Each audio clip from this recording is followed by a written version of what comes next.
personally, I really don't care about other people understanding our generation. Because like, wala namang bearing sa amin yun eh. Like, with what you were saying with the gay relationships being open now, I think it's about time. Diba? Parang, why should someone have to hide their sexuality? Why should someone have to hide who they're dating? Because the older generation cares? Diba? I think it's stupid. That we... Yan na siguro yung characteristic na rin ng mga huling generation ngayon. Yeah, Isa na siguro yun, parang they don't care na kung ano. Ganun na siguro yung pinapakita mo. Then your belief na rin. Kasi why I don't like I understand for religious purposes, diba? Like for example the divorce bill. Like, if you don't want to get a divorce, if your religion doesn't allow you to get a divorce, then don't get divorced. But don't force that on other people. Diba? Like I'm on a diet, but does that mean you can't eat cookies now because I'm on a diet? Diba? It shouldn't work like that. We shouldn't limit other people. We shouldn't tell other people what to do with their lives if they're not hurting anybody else. Yes, Michael, meron ka pang share? Well, this film is all about millennials eh. It's an adulting film na iba sa mga previous Marcado films na pinalabas dito sa Pilipinas. So, this is more on how millennials go through their different problems, kung ano yung mga ugali nila, tapos bakit kami ganito ngayon. So, sana masundan niyo yung mga iba't ibang kwento ng bawat isang characters namin. Kasi very different kami lahat sa isa't isa dito sa film. Cesar, May tinatanong sa mga. Hindi kasi unang tinatanong ni Sir yung kung nakaka-relate ba kayo sa character. Ako, ngayon, unti-unti kong mas nakakita na kung bakit ganun yung... Kasi previously, nung sinunod namin yung film, iba talaga yung personality ko. Tapos nakikita ko na a lot of my friends, ganun na rin yung personality nila. Parang si Juna May na unti-unting naiiba yung perception sa love. Kasi sometimes love isn't like dramas. Hindi siya laging happy ending. So I guess that's what Juna May sees in love. Sana nga po yung mga tao na manonood ng film namin, I hope it's a broad spectrum when it comes to age, nationality, religion.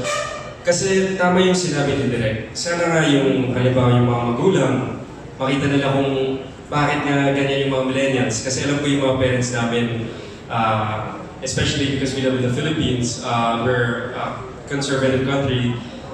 Sometimes we don't understand why our kids are acting a certain way. Nasa henerasyon naman nila, hindi naman ganun, di ba? I can speak for myself. I have a younger sister na Gen Z, and hindi ko siya maintindihan. As in, hindi ko gets bakit. I don't know why that's how her brain works. Hindi ko get bakit ganyan siya magsalita, bakit ganyan yung ugali niya. And for me, I have to take time to put myself in her shoes din na parang, ibang generation na siya di ba? Yung kung saan ako, kung paano ako pinalaki, kung ano yung mga surroundings ko, iba naman yung sa kanya. So, sana nga a lot of people are able to watch this movie so they can see naman a glimpse into the quote-unquote millennial lifestyle, the millennial life, the millennial problems that us millennials go through. Tsaka sa character ko naman po, kung nakarelate ako, I think maraming tao na makaka-relate kay Kurt. Kasi ngayon, lahat po tayo ay affected sa high competition ng society, di ba? Lahat ng tao ngayon gusto na maging boss agad. Hindi tulad ng mga magulang natin na nagsa-start talaga sila dito sa baba, tapos magtatrabaho, magpapromote hanggang magiging boss.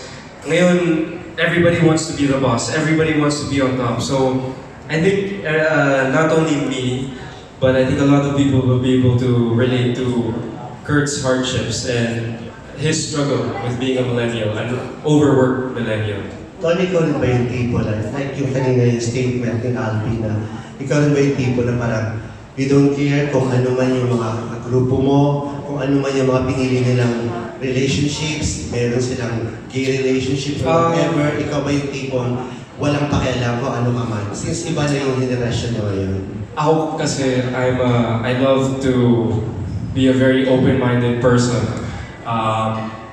I remember nung nasa elementary school ako, may nakita akong kaklase ko na nakasuot ng headpiece.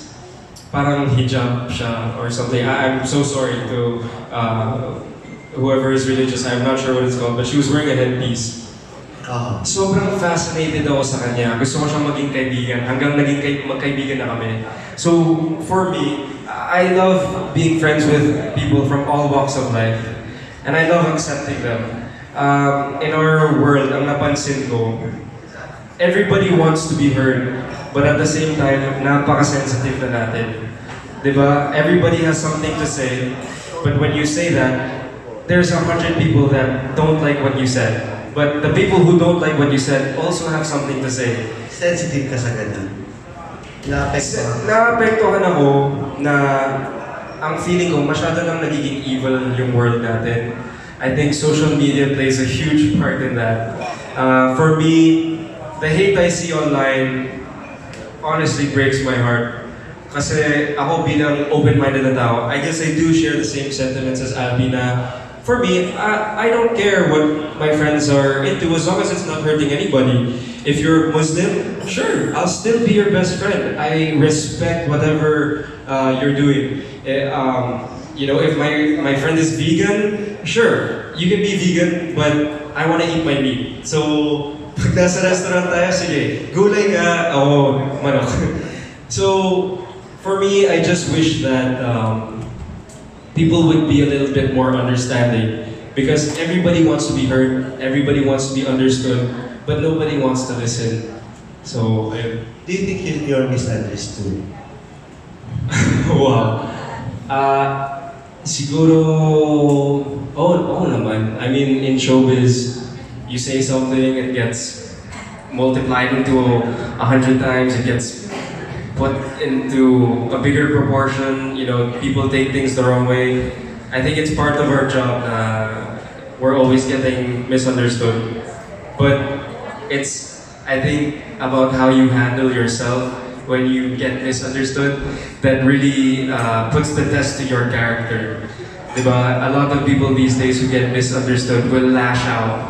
I think for me, even though that's what I want to do as well, it's my responsibility if I want to change people's perspective to be responsible to react in a way that they would not expect, to act out of love, to act out of kindness, even though I'm being misunderstood.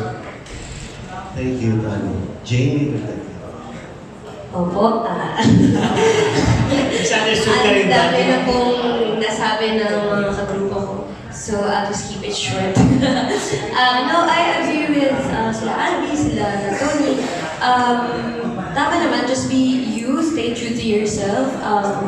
Also, sa mga iba, don't be so quick to judge. Siyempre, hindi lang for millennials, sa lahat ng generation, lahat tayo may kanya-kanyang problema, lahat tayo may kanya-kanyang pinagdadaanan, and we all go through different ways to cope and to be okay. So, ayun lang, let's understand each other and love each other. Jerome, sa role mo, although baka may dadagdag ka rin doon sa pinag-usapan natin tayo na. Pero ikaw sa role mo, naiintindihan mo rin ba yung mga guys, yung mga lalaki na pumapatol sa batiro, pumapasok sa isang gay relationship? Well, means there's love, di ba? As long as pumasok ka sa relationship, there's love. Pero walang love yan. Or needs lang? Baka ano na yan, pasapatos na yun, ano na, di ba? Pero hindi, let's respect na lang. Parang may mga ganong tao kung ganun yung gusto nila, mas comfortable sila kasama yung gay and may kasama sila na same sex na makakasama. Respect natin lahat yun, pero i-respect din natin yung ibang tao na lumaki din anong generation nila na hindi pa masyado nag-out. Na ganun sila eh. Siguro ganun lang. Pero sila naman, huwag sila masyado man-discriminate in a way na parang dadamayan pa nila yung social media kung gaano kaboom ang social media. Ganun din. So, it's just respect for respect. Everything is so respect lang. Yun lang yun. Wala nang iba.